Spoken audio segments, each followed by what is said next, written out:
If you guys have not made my best cinnamon roll recipe that you will ever eat, then it's about time you do so. I think a lot of people get overwhelmed when it comes to making cinnamon rolls, but I promise you, once you try it for the first time, you're never gonna go back to another cinnamon roll recipe again, because this one truly is the best. So let's get started and make this super fun recipe. The first thing the recipe needs is some warm milk to help activate the yeast. So we're gonna microwave this for 45 seconds until it's nice and warm. Microwave it.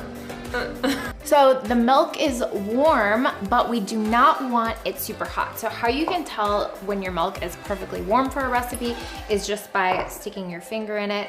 If it's too hot to touch, then it's likely too hot and will kill the yeast. So I'm gonna add this to the bowl of my electric mixer. And now it is time to add our yeast. So I'm using quick rise yeast. This is the yeast that you wanna use for this recipe. So it calls for 1 packet of yeast or 2 1/4 teaspoon. And now we're gonna add 1/4 cup of sugar to really get the yeast going. And I just like to let this sit for like a minute or two to really activate the yeast.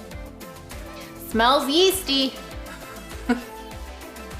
Next step is to add some melted butter. We're using 1/4 cup. And then we're gonna use an egg and an egg yolk. Now, if you don't have an electric mixer, you can absolutely make these cinnamon rolls by hand. Simply mix this all together with a wooden spoon until it's well combined, and then you'll start adding your flour and other ingredients. Okay, this looks good. Now it's time to add our bread flour. One of the reasons we use bread flour in this recipe is because it has a higher protein count, which makes the cinnamon rolls nice and soft and fluffy. Trust me, you guys, you want to use bread flour. It's readily available at most grocery stores, so don't skip out. That's in there. We've got some salt, so add that in there, and then we're just gonna give this a mix. As soon as it starts coming together, you want to switch to your dough hook, or you can knead the dough by hand. So the next step is to grab some olive oil, and you're gonna drizzle it all over the bottom of a bowl. You want it to be a pretty big bowl because the dough is going to double in size. And I like to just kind of get it into a nice ball, just so that when I take it out, it's perfect. And then you're gonna put it into the bowl, flip it over so that the oil is coating all of the dough. And then you're gonna cover it with plastic wrap and place a warm towel over it, and we'll let this rise for an hour or until it's doubled in size. The dough has been rising now for about an hour and a half. So we're gonna take a peek at it. Oh yes, this is exactly what we wanna see. Now we're gonna add some flour to a clean surface. I'm using a cutting board here.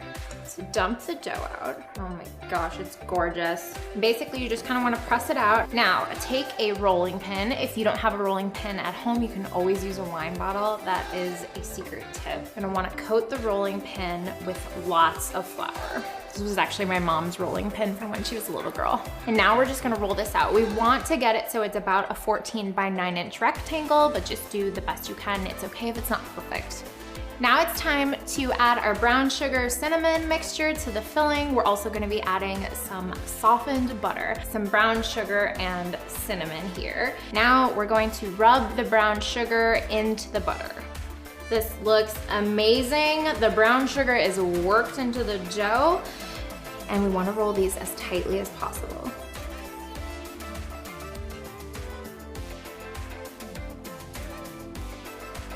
And what I like to do so that the cinnamon rolls are nice and thick and fat and fluffy and beautiful and delicious is just kind of squish my log together like this. So now here's a tip for you guys. You wanna cut off at least an inch of dough on either side, just because the filling is likely not as perfect on both sides and you'll end up with kind of floppy cinnamon rolls. Now what you wanna do is take your serrated knife and just make some indents. You wanna make 9 of them and make sure they're pretty even. Beautiful. I mean, seriously, you guys. Look at that swirl. It's gorgeous. I'm obsessed. I'm so happy. Cinnamon rolls just make me proud of myself, you know what I mean? All right, so set this aside for a second and we're gonna get our pan ready. So what you guys wanna do is take 2 strips of parchment paper so that they fit in the pan, and you're gonna double line them. What I also like to do is just spray this with nonstick cooking spray, and then we're gonna place our cinnamon rolls in here. Now what we wanna do is cover them with plastic wrap again, place a warm towel over them, and we're gonna let them rise for about 30 minutes more, and then we'll preheat our oven and get our bake on. While the second rise is happening on the cinnamon rolls, we are going to make the most delicious cream cheese icing. You just need a few ingredients. So first we're gonna add some room temperature butter to the bowl of an electric mixer. And we've got some room temperature cream cheese, and we're gonna whip that together for about a minute until it's well combined and nice and fluffy. Next, we're gonna add a splash of vanilla extract, about a half a teaspoon, and then just half of our powdered sugar to start. And then start this on low speed until the powdered sugar starts to combine with the cream cheese and the butter, and then we'll crank it up a notch. And now you can add the rest of your powdered sugar. And that is what the icing should look like when it's done. It's nice and smooth and creamy. So we are gonna stick this in the fridge until we are ready to frost our cinnamon rolls.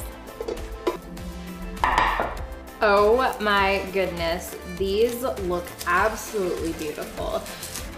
You can see that all of the cinnamon rolls are now touching. They're not overly puffy, they're just looking gorgeous, and I cannot wait to bake these. So we're gonna put these in the oven at 350 for 20 to 25 minutes until they start to get nice and golden brown along the edges. Cinnamon rolls have come out of the oven. They've been sitting for about 10 minutes, and now we're ready to frost them with that really delicious cream cheese icing that we made. So what's great about this recipe is that if you want, you can absolutely freeze them now as is once they've cooled, or to make overnight cinnamon rolls after the second rise, you can simply cover them with plastic wrap and a towel, place them in the fridge, and then take them out in the morning and bake them. Oh my goodness. Look at that fluff back there. That bounce. Bump. I'm ready to take a big bite. I can't even wait. I can't even put it on a plate. Oh. Yup. That's where it's at. Truly the best cinnamon rolls you guys will ever eat. I promise. If you use this recipe video, you will not fail. So I want to hear if you try them at home. Leave a comment below if you've had them before, and if you haven't, it's time to get your bake on. Be sure to use the hashtag AmbitiousKitchen on Instagram and tag me when you post a photo. See you guys later.